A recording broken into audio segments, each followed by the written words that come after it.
Outdoor adventure won't wait for engine problems. Things like hard starts, rough performance, and lost fuel economy are often caused by fuel gum and varnish buildup.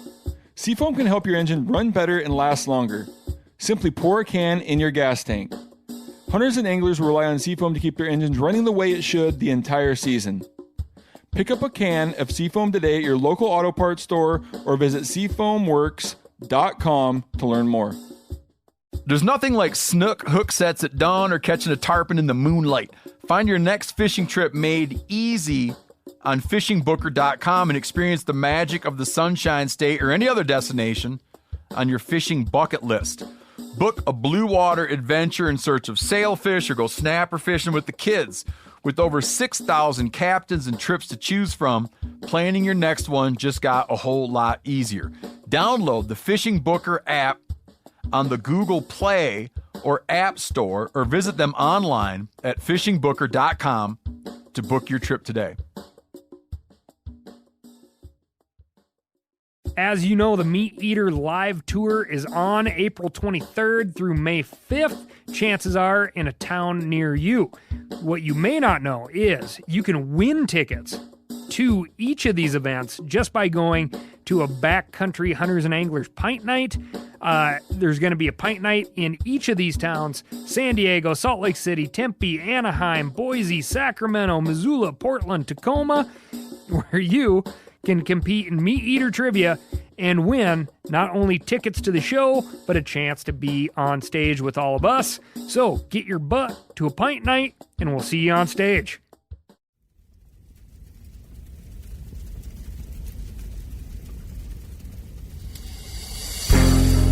As a guide and hunter, I've spent thousands of days in the field.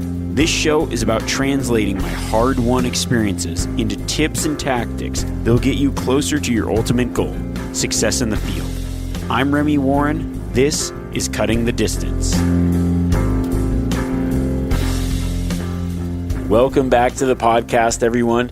It's now what I would consider the late season. And while it took the longest to arrive, it very well might be one of my favorite times of year to chase mature animals. If you've got a tag in your pocket, you're extremely lucky, because if you can withstand the cold temperatures and harsh weather that you might find yourself in, I believe it's one of the best times to find a mature animal. Now, some hunts are weather dependent, but with the right weather, mature animals seem to come out of the woodwork, finding those big bulls and big bucks, even in general units. It's the best time of year to chase them. I've personally got a couple muzzleloader tags for mule deer and elk that I'm looking forward to going out after in the next couple weeks.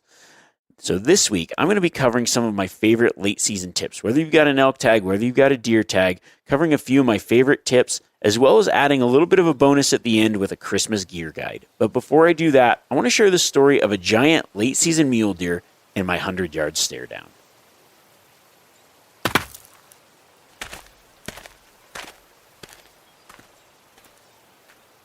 This hunt took place quite a few years back. I had drawn a late season migration hunt mule deer tag in western Nevada.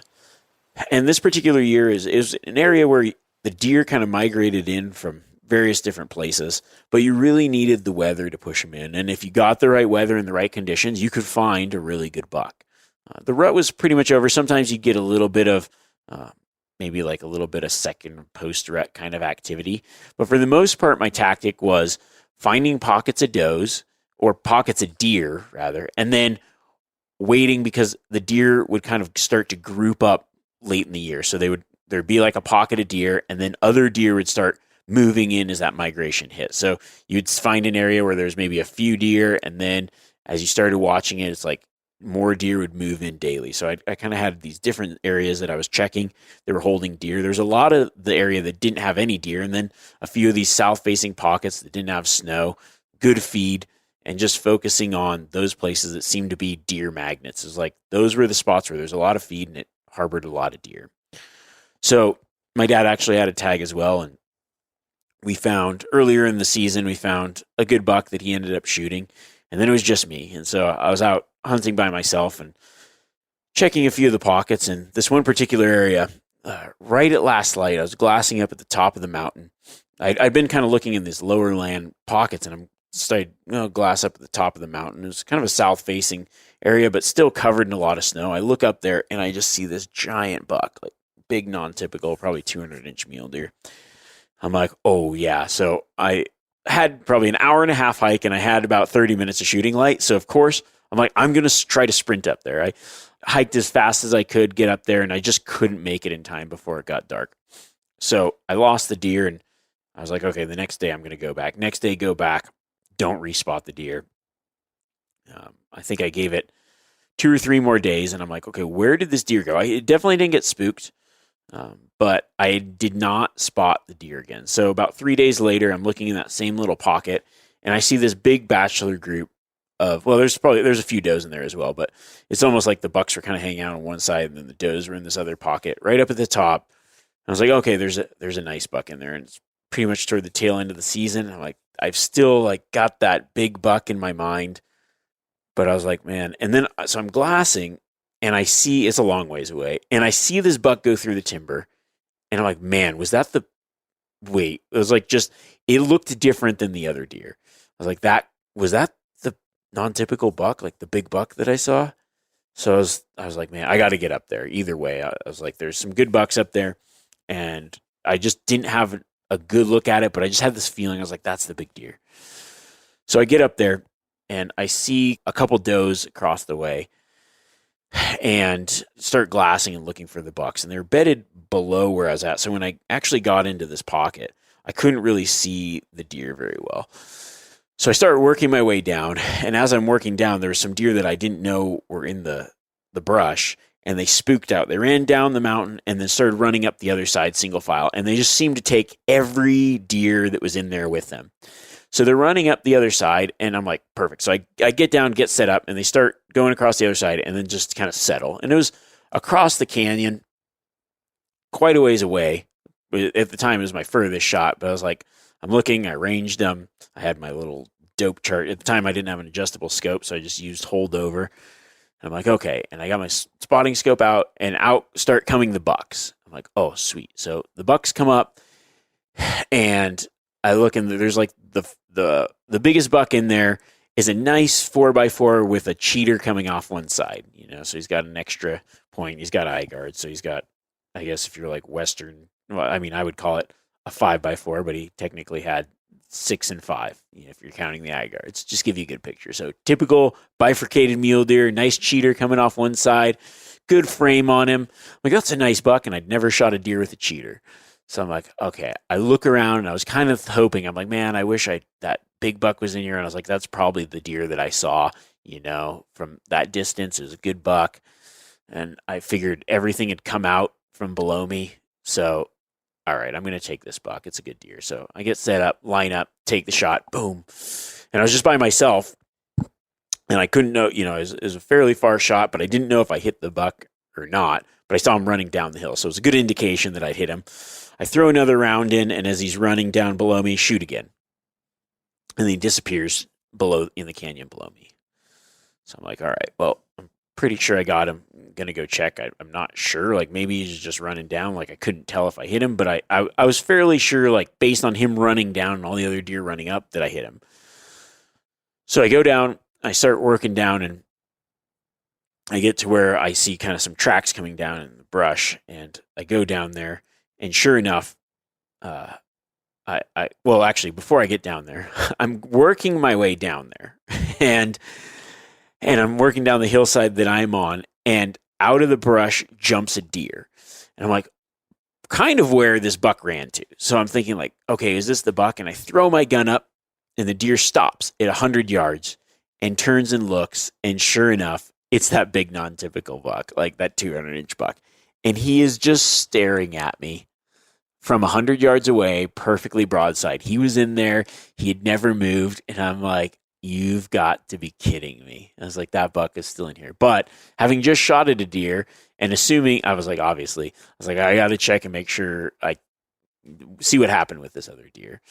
I didn't even think about, I was like, man, of course, you shoot at a buck and then the big buck pops out at 100 yards broadside. And I was like, that's one memory I'll never forget. Just the sight of that big buck. I'm like, man, he was below me the whole time by himself. All the other deer ran out. That deer never budged. So I'm like, all right. And then he starts walking off, and he just kind of like feeds off up the canyon.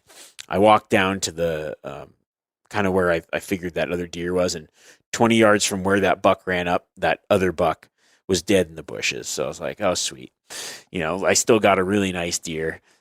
Wasn't the giant one that I was chasing, but still a great buck. So at the top of the mountain, I skin him up, quarter him, load him up in my backpack. And it's like, okay, I could hike back up to the top, or I could just go down this really steep canyon covered in snow, straight down to the bottom, pack him out.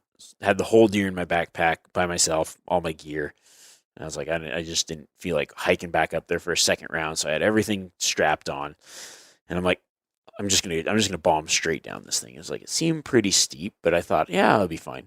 I wish I would have had some kind of trekking pole or something. So I got the buck loaded up in my backpack. I'm going down the mountain, and it is like progressively getting steeper and steeper. And for me, I'm like, it's like that kind of steep where you're standing vertical and you don't even have to fully extend your arm to touch the hillside beside you. I've got a heavy pack on, I'm going, and it's slick. And I step over this little ledge, and as I step, my feet go out from under me, and the weight of the pack pushes me forward, and I just start tumbling down the mountain. And I was like, oh. So I'm like going endo down this mountain, and I'm thinking, like, this is not good. I was just like hoping I didn't hit my head on something, just protecting my head, and quite a few tumbles down and then sliding down and finally catch on something and rest in the bottom. I'm like laying there. I'm like, oh, that hurts so bad. Definitely felt it along my ribs and spine. And I did, it turns out I popped like 3 or 4 ribs off my spine somehow, but didn't break anything, thankfully. I'm like, all right. So I just cinched the pack up. I was like, I've got about 2 miles left. So I just like cinched the pack real tight, and trudged my way back to the truck. Got the buck packed out, went and then got my ribs put back in place. But it was a really fun late season hunt. At the time, it was one of my best bucks, so I still shot my best buck, and then of course had one of the biggest deer that I'd seen up until that point, as far as like with a tag in my pocket, stare me down right after shooting a pretty decent deer.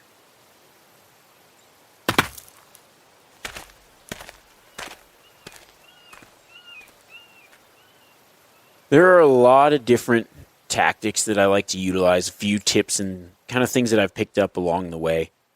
So I figured I kind of created just this list of 15 late season tips, some things to think about, whether, depending on what you're chasing. So let's just dive into it right here.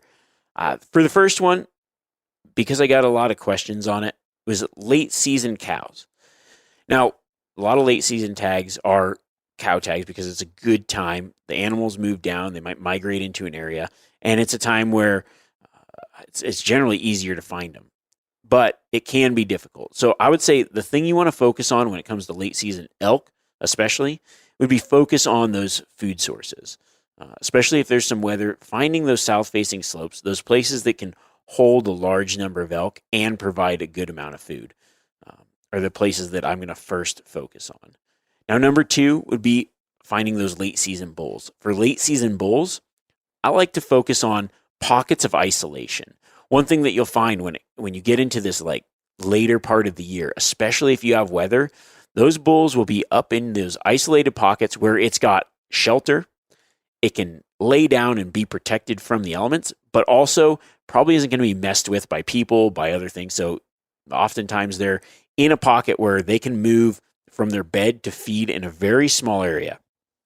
I've seen this one patch of like black spruce where an elk will just be bedded in there. He'll go out and feed for a little bit in the morning, go back in the spruce. And he's maybe moving only a few hundred yards from where he's bedding and living. He's got everything he needs. He's got snow there and feed for, like, essentially he's using the snow for water, feeding on and clearing out a little bit of grass. And then he's got a nice bedding area where he can bed, be protected. If it gets cold, he can walk out, get into the sun, and he can go back and get back in his bed. He's not being bothered. He's not burning a lot of energy, and he still has everything that he needs. He's in a pocket of isolation.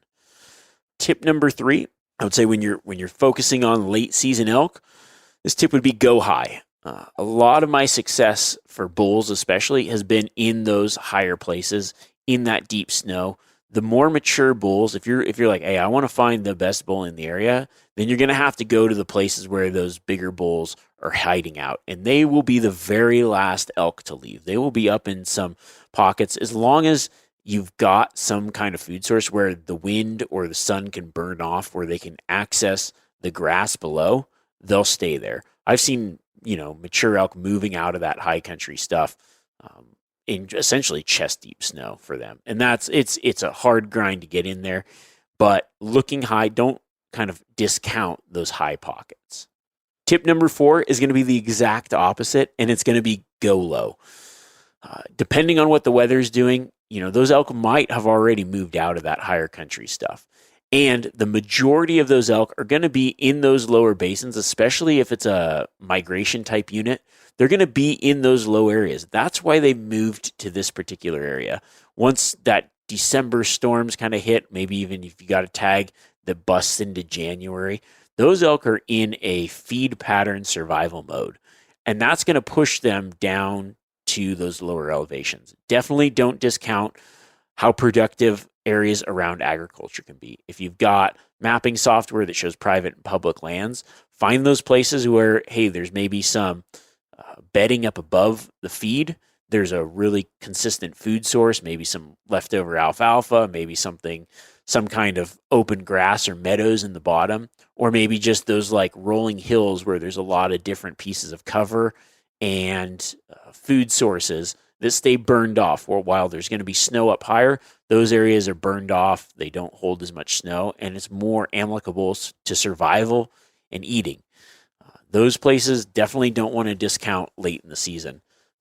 I kind of like to think of elk hunting, deer hunting, whatever late season is finding that spot where those elk or deer can winter.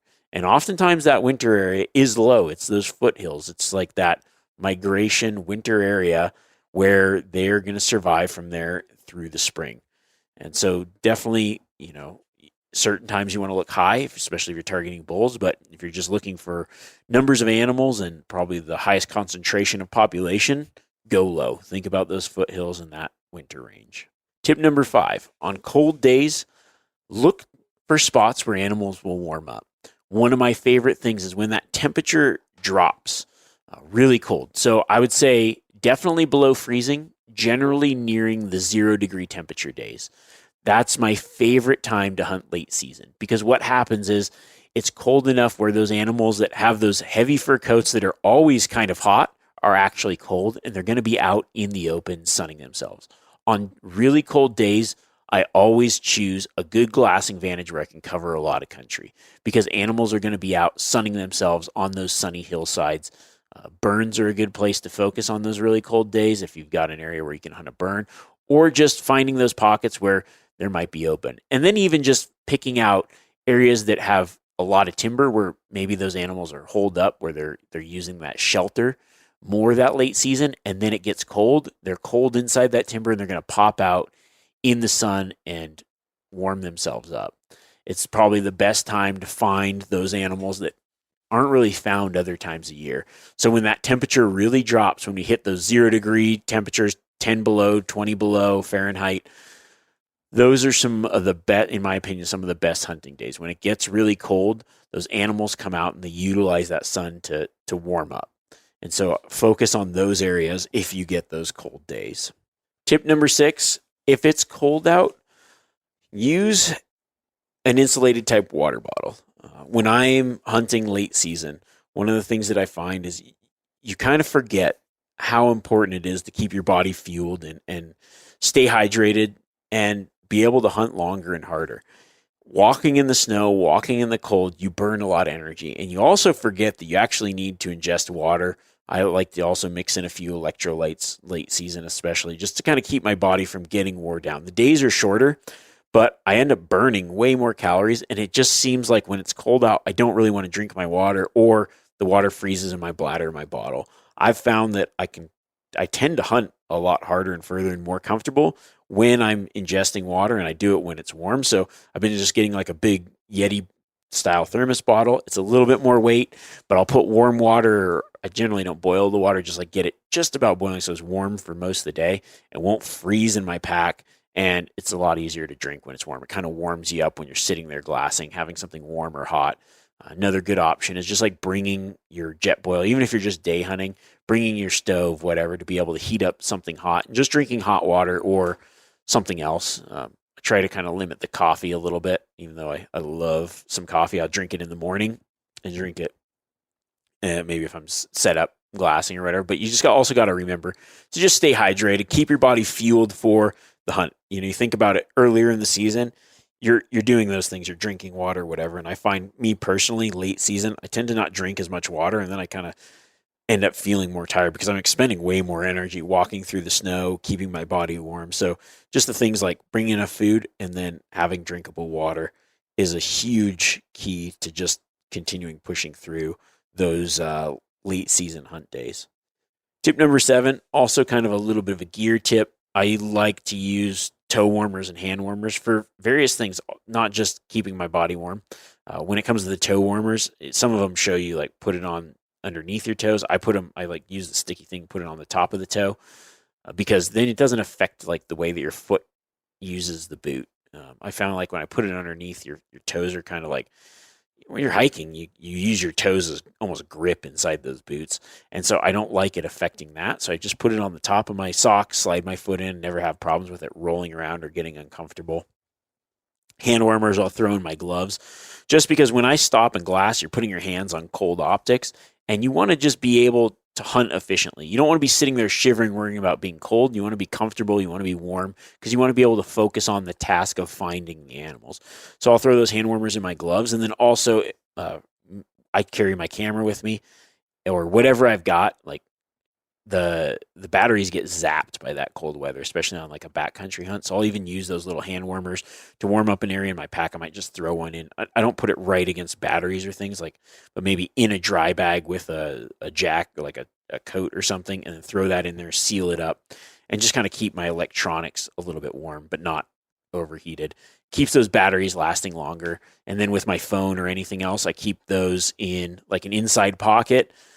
And maybe even like a spare camera battery on an inside pocket. Let my body heat, keep anything that's electronic that I might need warm. So if I've got a GPS unit or anything like that, I keep it in a pocket that's inside a layer close to my body, let my body heat warm it up. Or if it's somewhere else, maybe throwing a hand warmer in with that pocket. Just kind of double check that it doesn't do the opposite and overheat your particular gear.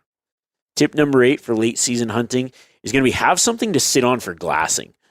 I've got an outdoorsman pad. I keep in my pack. There's, any kind of little foam pad. Maybe you've got an old, maybe it's not an inflatable, but like an old sleeping pad, a piece of foam, something. Something I've used a little bit more recently is just like using my dry bag. I've got like a little dry bag in my pack that I keep. I might have mentioned this in a gear episode before, but I'll just roll the top of it a little bit. Gets a little air in there. I've got maybe some spare clothes or other things if I'm backcountry hunting, or even just late season having a few extra clothes, and then setting that on the ground and sitting down. If you're on snow, just keeping your body off the snow, staying warm and comfortable while you're glassing is a huge factor in being able to find those animals. So just staying warm, staying dry, having something as simple as something to sit on when you're glassing keeps you more focused at finding those animals. Number 9 goes along those lines. When I'm hunting late season, I like to stop and build a fire. If I'm going to glass for a little bit, build a fire. Have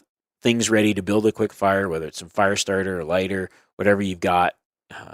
Obviously, if there's a fire danger or whatever, I'm kind of thinking late season, like a lot of snow, a lot of cold, not a lot of fire danger. But, every year is different. Sometimes it's dry and you might be somewhere else. But if you're in the mountain west, it's a cold day, you've got some snow, build a fire and pick your glassing spot where it's just, obviously upwind of it, so the smoke doesn't blow into where you're looking, because sometimes you'll get those heat waves and it messes it up. But I'll build that fire, I'll sit in front of it, and I'll glass, and then I put it out and I walk to my next glassing spot and I build a fire. If I'm in an area where I'm waiting for an elk to come out late in the evening to feed, I'll get in there and I'll build a fire. I've found that the fires really don't affect the elk movement or the animal movement. They're used to the smell of fire.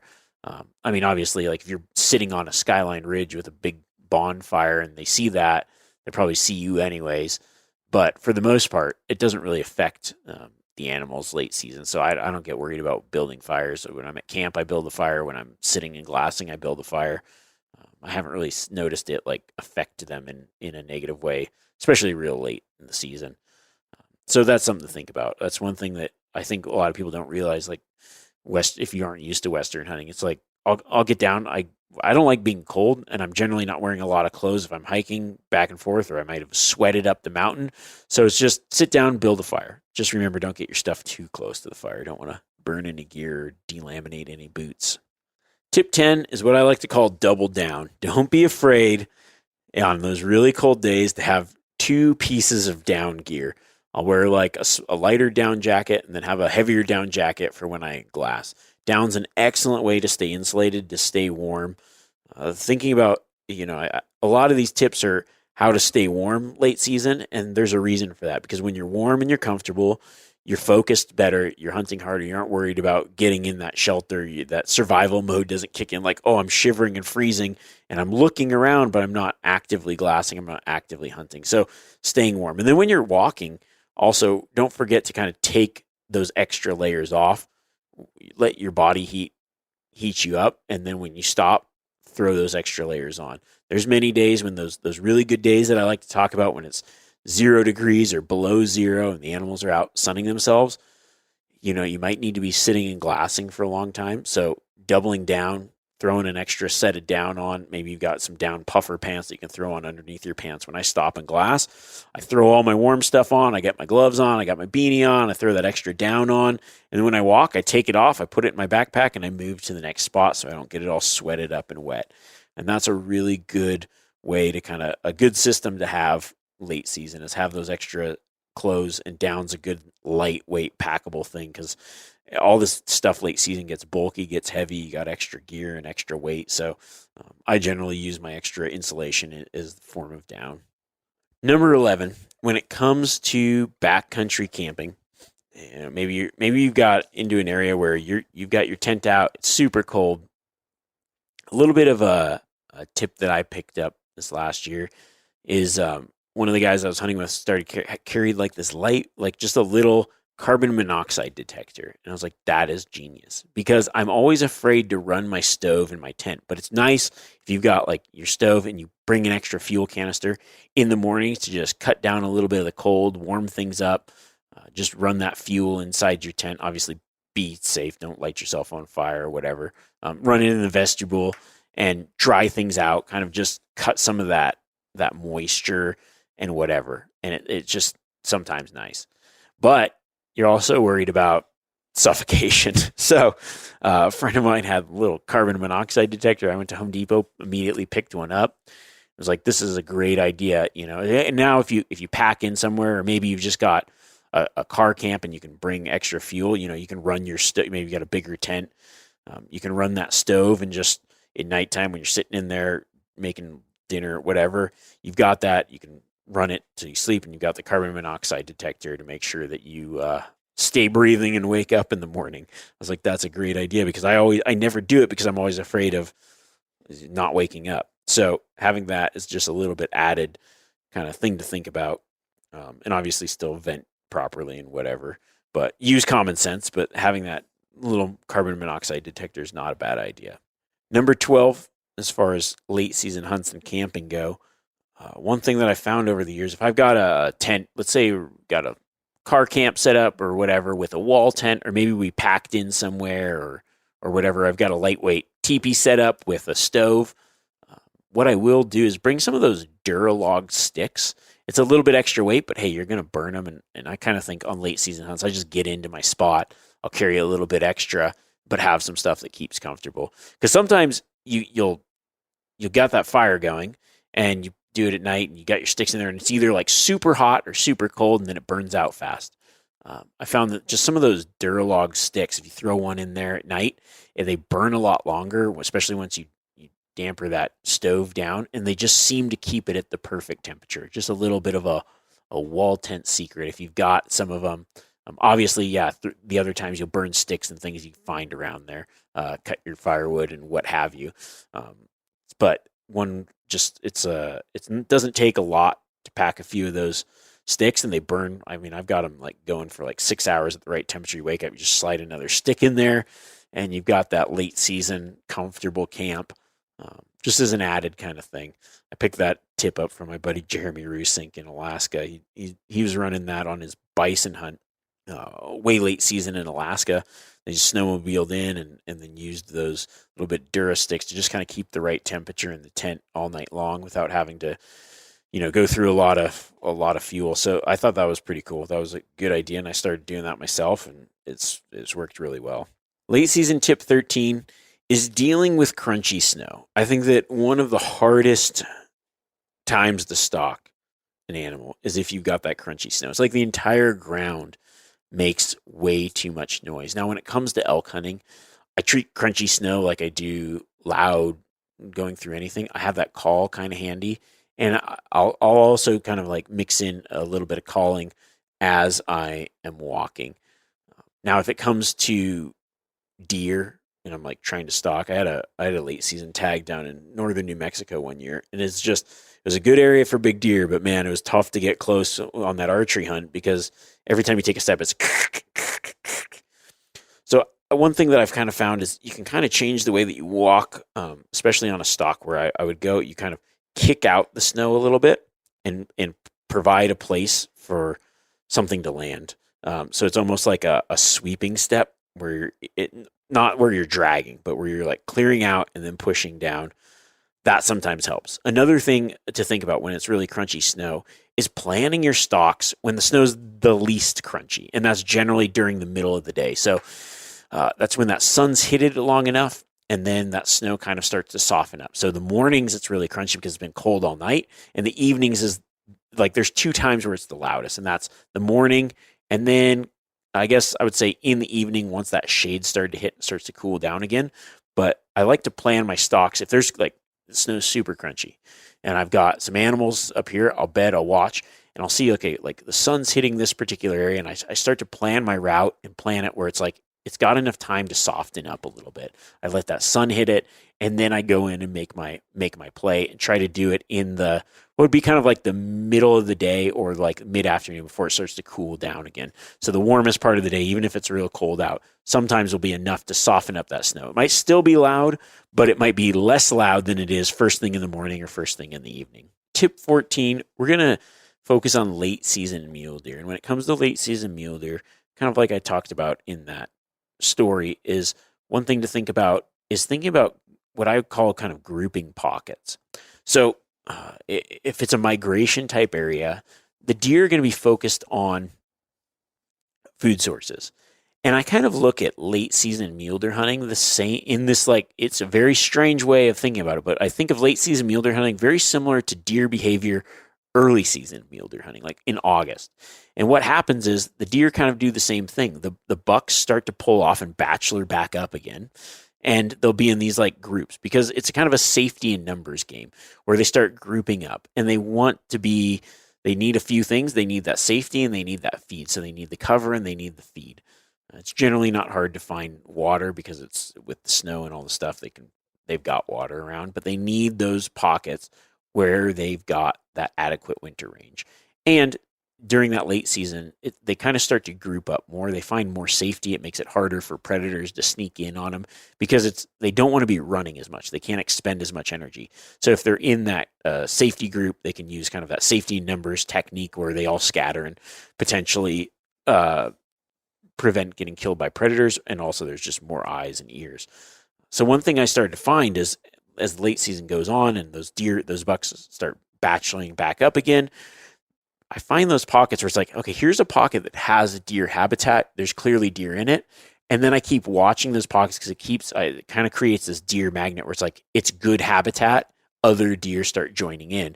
So you've got does moving in, you've got bucks moving in. Those bucks might be in a bachelor group. And then if I find a pocket that has bucks, I keep an eye on that pocket because the animals that are in those pockets will change over time. And that's one kind of my favorite late season mule deer tactic is finding and focusing on those pockets. And that's in hunting in areas that is cold weather. So for tip number 15, let's go down a little bit south of the border, or not south of the border, but south close to the border. And we're going to talk about some coos deer and late season mule deer tactics in southern states. because that's probably one of the hunts that I think a lot of people are going to be getting on now is those over-the-counter type mule deer or coos deer tags around Arizona. And one thing that's nice about heading south for the winter is the rut kicks off late. Hunting those late season, you start to get some rutting activity, some rutting behavior. When it comes to late season coos deer, late season mule deer, it's just like any rut. I focus on the does. Now, focusing on the does is going to be where the bucks find themselves.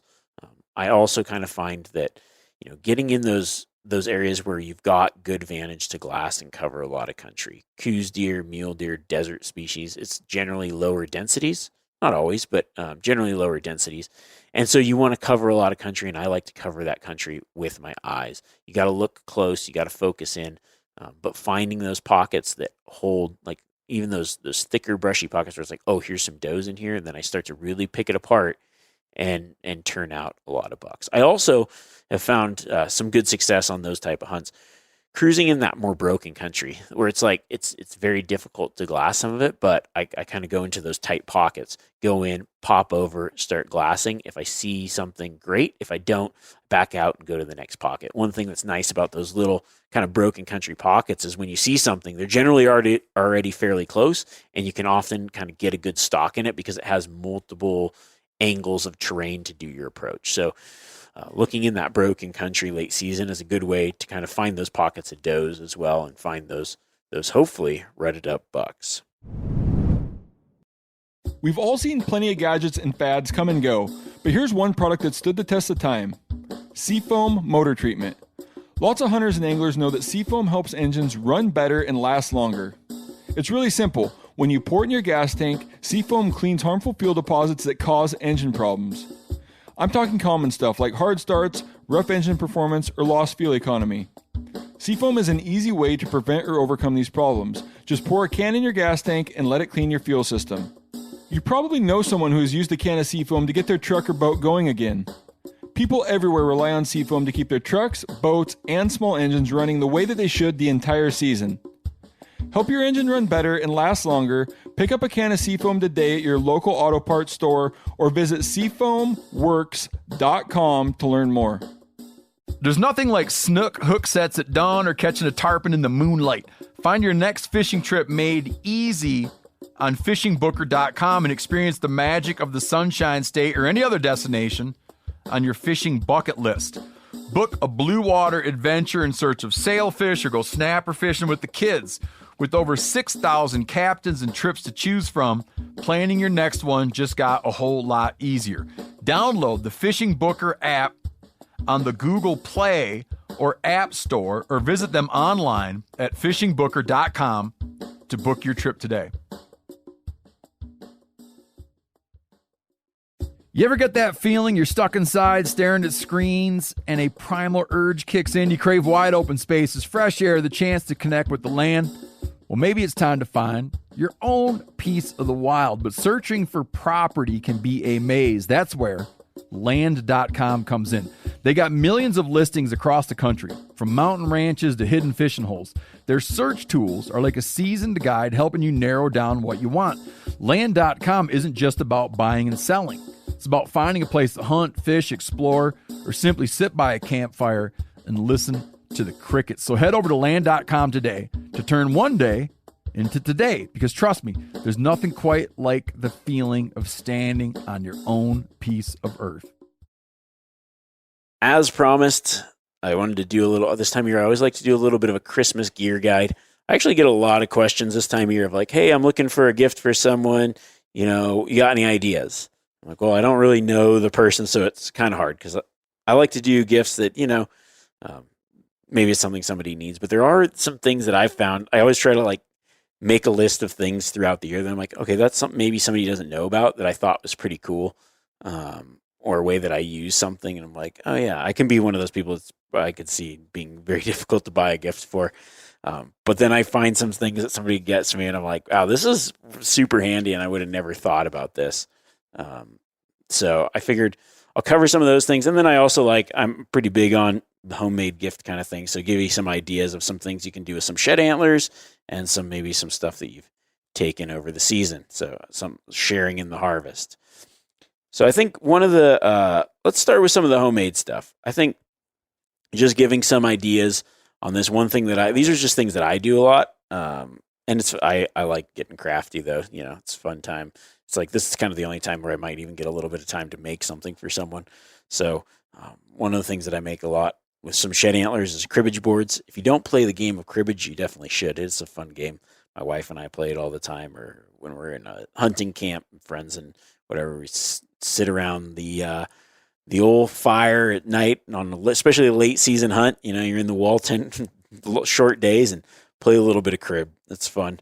It's pretty easy. All you need is a shed antler, maybe a drill, something good to measure it with, and you're on your way to making a cribbage board. Another really good gift idea, one thing that my wife and I do, is we slice up a lot of meat and make a lot of jerky. I've got a couple of those made with meat 10 tray dehydrators. I went with the big one because it's like, man, if you're making a batch of jerky, I found the other day, I shot a whitetail doe, had like an extra a B tag, bow tag, and shot a doe, and then just sliced the entire thing into jerky, and then made the jerky, and was like, wow, an entire deer is like one bag of jerky. That's the way jerky is. It goes fast. So I like to have a lot of room to make big batches when we make it. We tend to save cuts every year from whatever we shoot and make jerky, but it makes a great gift because you can vacuum seal it up, put a nice little whatever on it, and even friends and family that don't hunt or whatever, it's like something they enjoy. Everybody loves a good jerky. And a side note, pay attention to my website because pretty soon I'll have a pretty sweet jerky mix coming out. But unfortunately, packaging didn't make it in time for the holiday season. So something, I'm just a little bit of a tease. Keep an eye open. Another thing I've making this year for some guys is I saved the leather off a bunch of elk and stuff. I do some stuff with the leather and got it tanned. And then I'm doing just something super, super easy to make. Just like a leather flask wrap. So just bought some flasks on Amazon.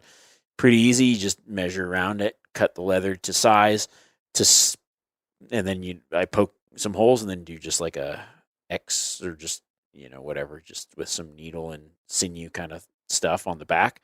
Sew it up and you've got yourself a leather flask cover. You can, whatever, if you get a wood burner, you can burn something on it. I picked up, those stupid ads where it's like an ad on Instagram or an ad on whatever. I can't remember where I saw it. Some ad that popped up and I was like, ooh, that's pretty cool. It was like a $40 laser engraver. I was like, okay, for $40, it might be garbage, but if I can get a couple things on leather with it, that'd be pretty sweet. The one I got, it's not the greatest, but it's about as good as I expected. But I am able to burn like some cool, like burn initials or a couple little designs. You can even supposedly take a photo and upload it from your phone. And I was like, that seems like I tried it. Didn't work super well.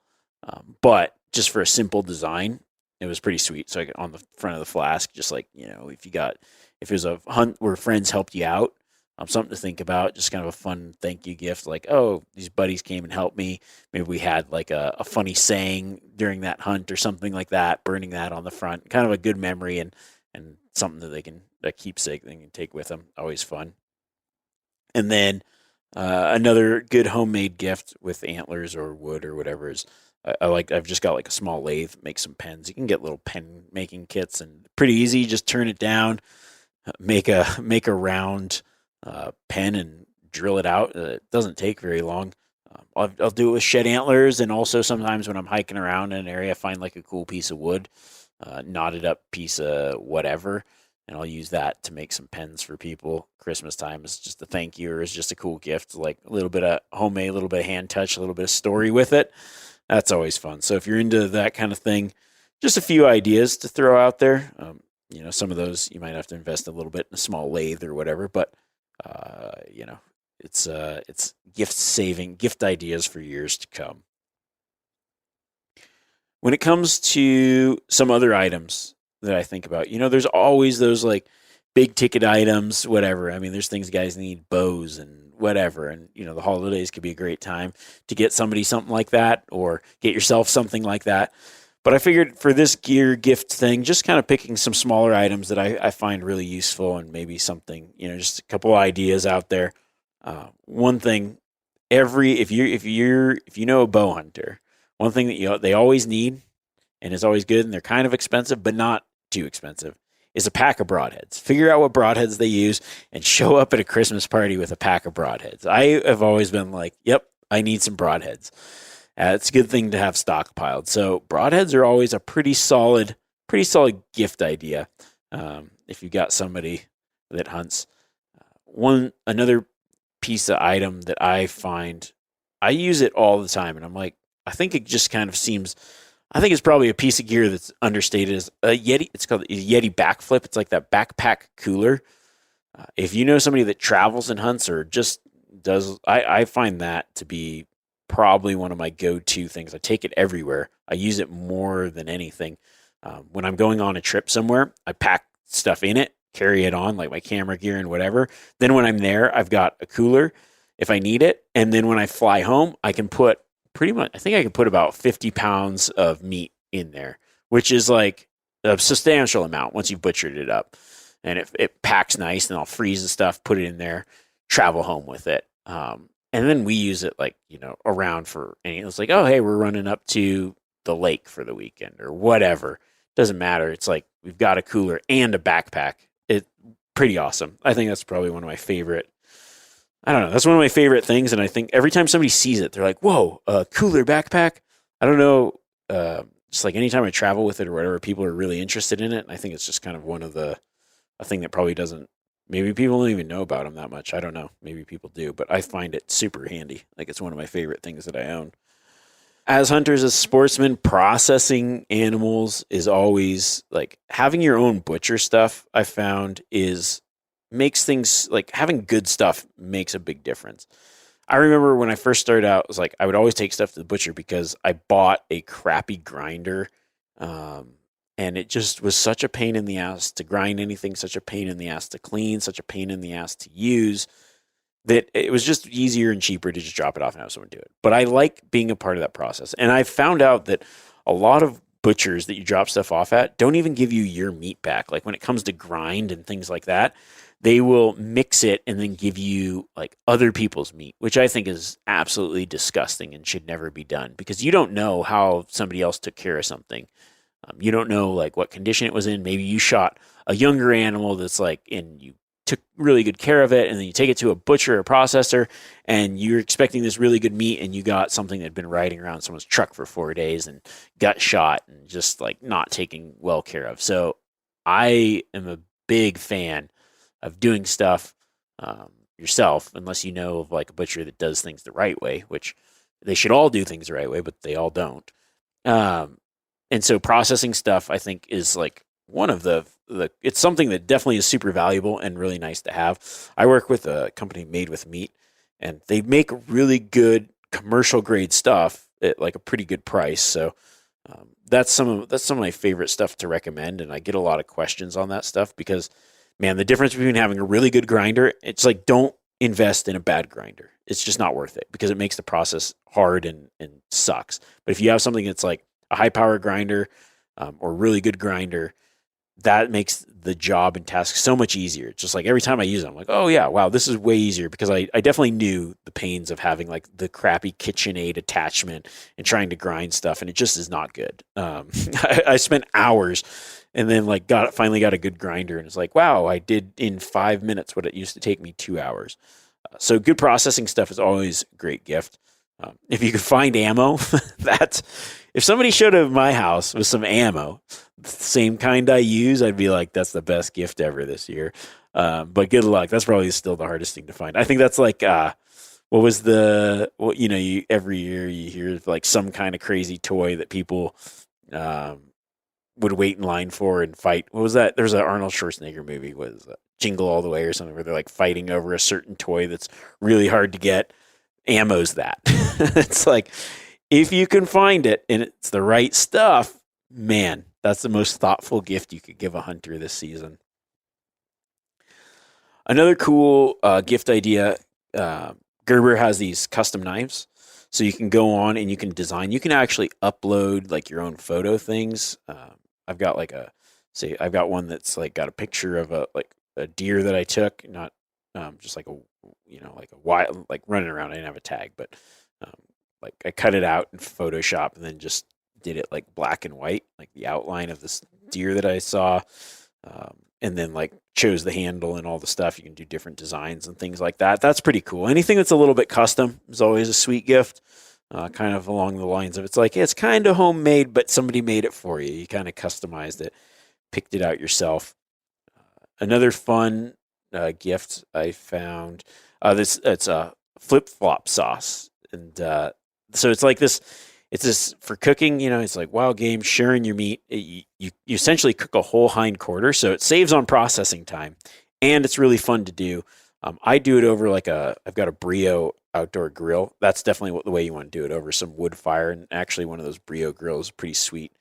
It's a cool gift, something different that I think maybe a lot of people don't think about. I've kind of, over the last couple of years, really fallen in love with cooking on it. It's fun. It's a fire pit. It's got the sear plate. It's got, I've got the outpost thing, and you could just do the outpost thing. It's just like for camping, big mesh cooking unit over the fire. It's fun to cook over the fire, and that's like a cool way to do it, smokeless fire pit. But the flip-flop sauce is, you make like a mop with the rosemary, and then you marinate it a little bit, and then as you're cooking it, you just keep swabbing the sauce on there, turning it, and then slicing. It's incredible how good it turns out. I just made one the other day, and a lot of fun. It's kind of a fun gathering thing, especially around the holidays. I don't know. I'm sure you can just Google search it. And yeah, I think that, here's, as somebody that is very difficult to buy a gift for, was it last year? It's a terrible name. But I was like, every time I go use this thing, I'm like, man, this was still one of the best gifts I've ever got. And you're like, ooh, let me hear. Is it a new gun? Is it a new bow? And I'm like, no, it's a stupid thing called a battery daddy. Terrible name, right? But I don't even know where it came from. I was in there the other day, and my dad gave it to me. It's like a toolbox that just holds batteries. So it's like battery organization, and he gave it to me full of batteries. And first I was like, oh yeah, this is cool. And then I realized throughout the year, I'm like, oh, my headlamp needs batteries. I'm always looking for AAAs, and it's like my battery organization was just in this box, and they're random. It's got like a little battery tester in there, and then just different things. Like I was running some trail cameras, and I was like, I need some batteries. I was like, man, just go to this box, and they're all in the same place. And I had batteries and random batteries that you might need for something. I had a buddy wanted to borrow a lantern. I was like, yeah, cool, I got one. I hadn't used it for years. And I was like, oh, shit, I don't even have like D batteries. And I was like, oh, yeah, I've got those batteries. I don't know why, but that gift really just struck a chord to me. I was like, this thing is awesome. All my batteries in one place. I keep it in the same place, super organized. And I didn't realize like how reliant I am on batteries, and would just generally have to be like, oh, I don't have those batteries. I got to go buy that battery, or my headlamp needs batteries, whatever. I thought that was a pretty sweet gift. I actually just forgot the number one gift to give a hunter this season. One of my lucky t-shirts that you can find on my website, RemiWarren.com. There are a very limited quantity left. And so if you want one of those, it'd be a good gift. They are in low supply, hard to get. And once they're gone, they're gone. They won't be, this is the end of that run. So if you want one of those shirts or know somebody that does, you better head on there now, because they're going to be taken up pretty quick. I found a few more shirt blanks, and we were able to get a few more printed up. So if you want one of those, they're pre-lucked. I think everybody that's bought one shot a giant animal this year, as far as from the comments that I've got. That's all I know. I can only go off the information I'm given. So we'll say that that's true.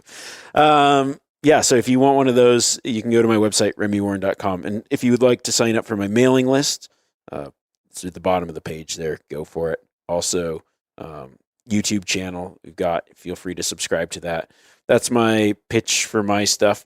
Next week, I'm really excited. Going to tell a story, going to share a fun story of a hunt that I did this season.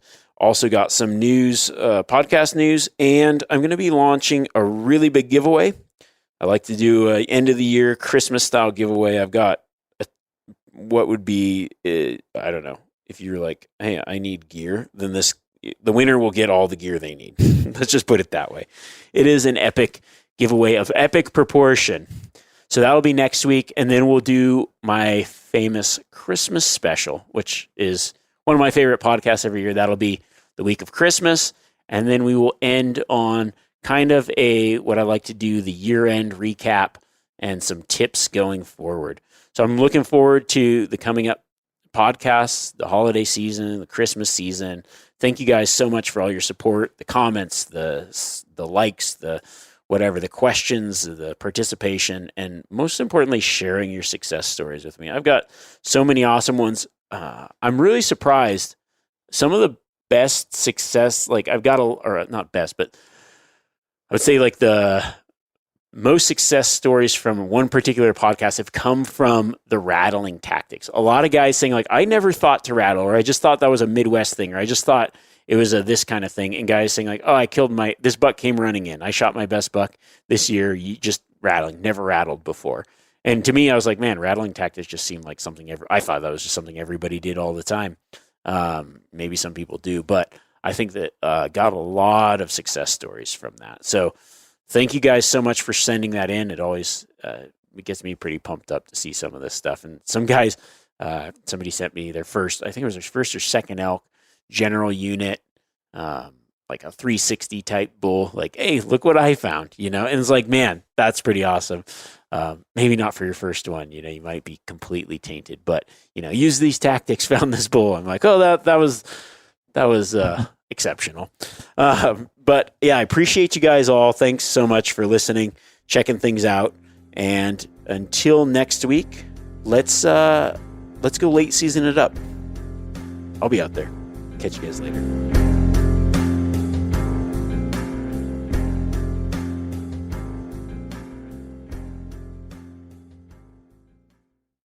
Outdoor adventure won't wait for engine problems. Things like hard starts, rough performance, and lost fuel economy are often caused by fuel gum and varnish buildup. Seafoam can help your engine run better and last longer. Simply pour a can in your gas tank. Hunters and anglers rely on Seafoam to keep their engines running the way it should the entire season. Pick up a can of Seafoam today at your local auto parts store or visit seafoamworks.com to learn more. As you know, the Meat Eater live tour is on April 23rd through May 5th. Chances are in a town near you.